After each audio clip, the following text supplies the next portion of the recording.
Hello everyone, welcome back our YouTube educational channel friends. Bharat में क्रांतिकारी आंदोलन का टॉपिक कंप्लीट कर रहे हैं, जिसका एक पार्ट हम लोगों ने पिछली कक्षा में कंप्लीट कर लिया है। पिछली कक्षा में हम लोगों ने भारत में क्रांतिकारी आंदोलन के अंतर्गत HRA तथा काकोरी कांड को कंप्लीट किया है। और आज जो कुछ टॉपिक है जिसका नाम है नौजवान सभा, HSRA, लाहौर षड्यंत्र, सेंट्रल लेजिस्लेटिव बम कांड, अलीपुर बम कांड, इन सभी टॉपिक को हम लोग इस वीडियो में कंप्लीट करने वाले हैं। तो चलिए हम लोग स्टार्ट करते हैं। आज का टॉपिक है नौजवान सभा। अब इसकी स्थापना पूछी जाती है कि इसका गठन कब हुआ था। तो नौजवान सभा का गठन हुआ था 1926 ईस्वी में और इसका स्थान था पंजाब। और इसके संस्थापक कई बार एग्जाम में पूछे जाते हैं। तो इसके संस्थापक थे भगत सिंह और यशपाल। ये दो नाम आपको ध्यान में रखने होंगे। नाम क्या था कि भगत सिंह और यशपाल। और गठन कब हुआ तो 1926 में। इससे ज़्यादा इस नौजवान सभा में जिससे ज़्यादा आपको एक भी प्रश्न नहीं पूछे जाते हैं। और अगला जो हमारा टॉपिक है वो है HSRA, जिसका फुल फॉर्म होता है हिंदुस्तान सोशलिस्ट रिपब्लिकन एसोसिएशन। अब एग्जाम में पूछता है कि HSRA का गठन कब हुआ था। तो इसका गठन हुआ था सितंबर 1928 को और स्थान था दिल्ली के फिरोजशाह कोटला मैदान में।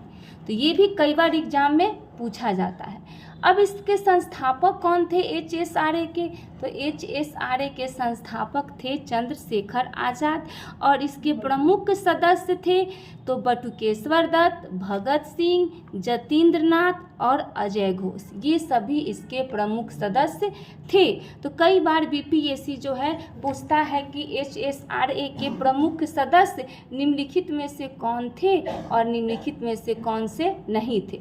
तो ये जो 4 सदस्य आपको दिया गया है, इन 4 सदस्य का नाम भी दिया जा सकता है। और इसके अलावा संस्थापक में चंद्रशेखर आज़ाद का भी नाम आपको फंसाने के लिए दिया जा सकता है। तो आपको ध्यान में रखना होगा चंद्रशेखर आज़ाद, बटुकेश्वर दत्त, भगत सिंह, जतीन्द्र नाथ और अजय घोष।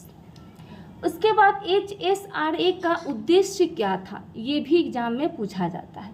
तो HSRA के जो उद्देश्य है इससे बाहर आपको नहीं पूछे जाएंगे। इसका जो पहला उद्देश्य है अंग्रेजों की दमनकारी नीतियों को समाप्त करना, जो भारतीयों के लिए शोषणकारी हो। यानी कि अंग्रेज जो भी दमनकारी नीति अपना रहे हैं उसे समाप्त करना है और वैसे दमनकारी नीति जो भारतवासियों को शोषित करता है। दूसरा जो इसका उद्देश्य था HSRA का कि क्रांतिकारियों का बचाव करना, ध्यान में रखिएगा। और तीसरा इसका उद्देश्य था सभी बड़े उद्योग में क्या आता है तो रेल आता है, परिवहन आता है, जहाज आता है। इन सभी उद्योगों का राष्ट्रीयकरण करना HSRA का उद्देश्य था। और लास्ट में था कि हिंदू मुस्लिम एकता मजबूत करना। यानी कि 4 जो पॉइंट दिए गए हैं, ये 4 पॉइंट HSRA के उद्देश्य में पूछे जाते हैं। और उद्देश्य में इससे बाहर आपको कहीं नहीं क्वेश्चन पूछा जाएगा। फिर HSRA ने 2 घटना को अंजाम दिया। वो घटना कौन थी तो एक लाहौर षड्यंत्र और सेंट्रल लेजिस्लेटिव बम कांड।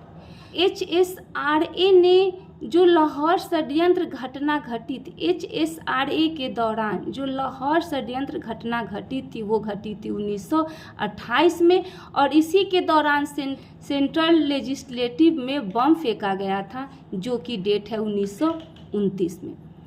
तो अब जो टॉपिक है वो है लाहौर षड्यंत्र। तो लाहौर षड्यंत्र था क्या। तो इसकी घटना वही पुरानी घटना है जो कि लाला लाजपत राय की मृत्यु हो जाती है। ये कब होती है तो 17 नवंबर 1928 को। जब लाला लाजपत राय की मृत्यु 1928 में हो जाती है तो इन्हीं की मृत्यु का बदला लेने के लिए जो भी क्रांतिकारी नेता थे वो एक प्लान करते हैं, वो एक योजना बनाते हैं। और योजना बनाने वाले व्यक्तियों के नाम कई बार BPSC में पूछा जाता है। पहला है चंद्रशेखर आज़ाद, दूसरा है भगत सिंह, तीसरा है राजगुरु, चौथा सुखदेव और पांचवा शिवराम। तो ये जो 5 व्यक्ति जो थे, ये लाला लाजपत राय की मौत का बदला लेने के लिए ये लोग प्लानिंग कर रहे थे। और जब ये लोग प्लानिंग करते हैं तो ये लोग क्या करते हैं, तो ये लोग प्लान करते हैं हम वहाँ के लाहौर के जो पुलिस अधीक्षक यानी कि एसपी हैं उनकी हम हत्या कर देंगे। और उस एसपी का नाम था जेम्स ए स्कॉट।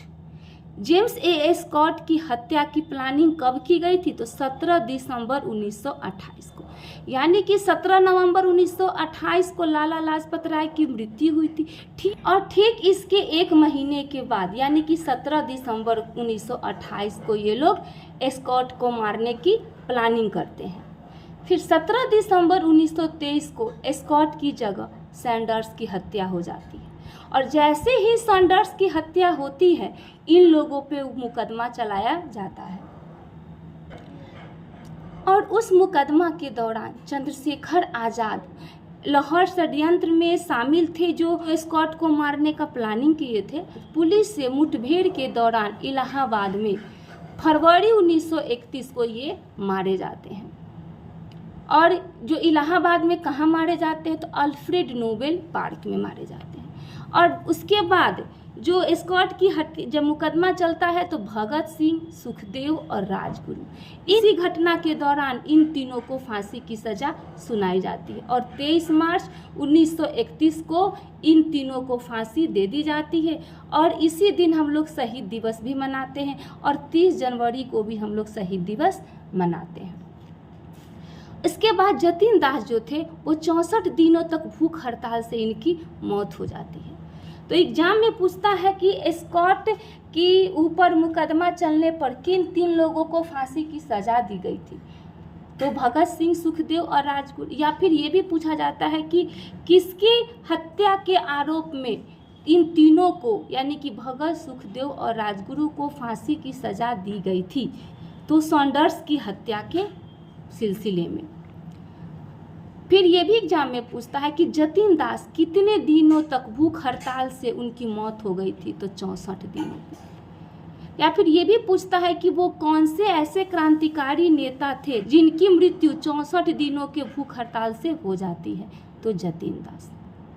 इसके बाद में नेक्स्ट जो टॉपिक है वो है लेजिस्लेटिव बम कांड। आप यहाँ ध्यान दिए हैं कि सुखदेव, भगत सिंह और राजगुरु तीनों को कब फांसी की सजा दी जाती है, तो 23 मार्च 1931 को। इसके बाद जब सेंट्रल लेजिस्लेटिव बम कांड की घटना जो है वो क्या है, तो सेंट्रल लेजिस्लेटिव असेंबली के अंतर्गत 2 विधेयक पारित हुआ था। पहला विधेयक था सार्वजनिक सुरक्षा बल और दूसरा विधेयक था व्यापार विवाद बिल यानी कि पब्लिक सेफ्टी बिल और ट्रेड डिस्प्यूट बिल। जब ये 2 विधेयक पारित हुआ सेंट्रल लेजिस्लेटिव असेंबली में, तो इनके पारित होने के विरोध में 8 अप्रैल 1929 को असेंबली में बम फेंका जाता है। और वो बम फेंकने वाले व्यक्ति में एक है भगत सिंह, बटुकेश्वर दत्त। ये दोनों मिलकर बम फेंकते हैं और बम फेंकने के बाद ये लोग नारा लगाते हैं, इंकलाब जिंदाबाद, इंकलाब जिंदाबाद। तो ये जो सेंट्रल लेजिस्लेटिव में ये बम कब फेंकते हैं, तो 8 अप्रैल 1929 को। और उधर सैंडर्स की भी हत्या का मुकदमा इन पे चल ही रहा था। और दूसरा इन्होंने घटना का अंजाम दे दिया कि इन्होंने सेंट्रल लेजिस्लेटिव असेंबली में बम फेंक दिया। तो 2 आरोप इन पे लगाया गया था भगत सिंह पे, और इन्हीं 2 आरोपों पर भगत सिंह को फांसी की सजा दी गई थी। कब दी गई थी, तो 8 अप्रैल 1929 को इन्होंने बम फेंका और 23 मार्च 1931 को इनको फांसी की सजा दे दी जाती है। और भगत सिंह का एकमात्र उद्देश्य था किसी को मारना, किसी को जान से मारना इनका उद्देश्य नहीं था। इनका मात्र एक ही उद्देश्य था, तो जो बधिर ब्रिटिश हुकूमत को जगाना था। तो इसका उद्देश्य कभी कभी एग्जाम में पूछ लेता है। तो उद्देश्य क्या था, तो बधिर ब्रिटिश हुकूमत को सिर्फ डराना था। तो ध्यान में रखिएगा कि लेजिस्लेटिव असेंबली बम कांड में का उद्देश्य क्या था, तो बम कांड का उद्देश्य मात्र इतना ही था। उसके बाद नेक्स्ट टॉपिक है मेरा अलीपुर बम कांड।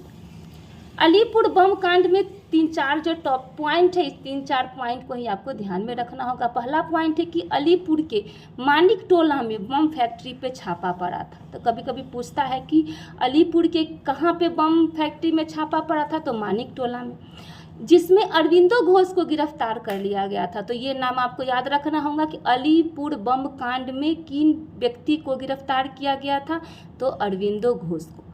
और अरविंदो घोष के तरफ से CR दास मुकदमा लड़ रहे थे। तो ये भी एग्जाम में पूछता है कि अलीपुर बम कांड में अरविंदो घोष की तरफ से कौन मुकदमा लड़ रहे थे, तो CR दास मुकदमा लड़ रहे थे। और CR दास मुकदमा जीत भी गए, और इनके जीतने के बाद ही CR दास ने राजनीति से संन्यास ले लिया। तो आज का हमारा टॉपिक यहीं पे कंप्लीट होता है। बने रहिए हमारे साथ, मिलते हैं नेक्स्ट वीडियो में नेक्स्ट टॉपिक के साथ। धन्यवाद।